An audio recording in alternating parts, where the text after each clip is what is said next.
আজ সপ্তমী, আনুষ্ঠানিকভাবে পুজো শুরু। ভোরে গঙ্গার ঘাটে নবপত্রিকা স্নানের পর দেবীর প্রাণ প্রতিষ্ঠা, মা দুর্গার বাপের বাড়িতে আসা, শুরু মাতৃবন্দনা। কাটোয়া থেকে বাবুঘাট, সকাল থেকে গঙ্গা তীরে মানুষের ঢল। মুর্শিদাবাদে কাশিমবাজারে ছোট রাজবাড়িতে মায়ের প্রাণ প্রতিষ্ঠা। পাকিস্তানকে উড়িয়ে Asia cup champion team India. PCB প্রধানের হাত থেকে ট্রফি নিল না ভারত। ট্রফি ছাড়াই সেলিব্রেশন। 22 গজে অপারেশন সিঁদুর, শুভেচ্ছা প্রধানমন্ত্রীর।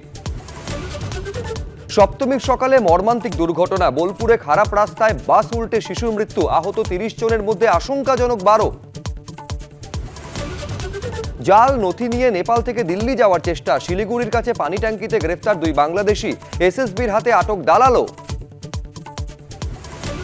আজ সপ্তমীতে হালকা বৃষ্টির পূর্বাভাস। নবমীতে ঘূর্ণাবর্তের জেরে বাড়তে পারে বৃষ্টি। দশমী একাদশীতে ভারী বৃষ্টির সম্ভাবনা দক্ষিণবঙ্গে।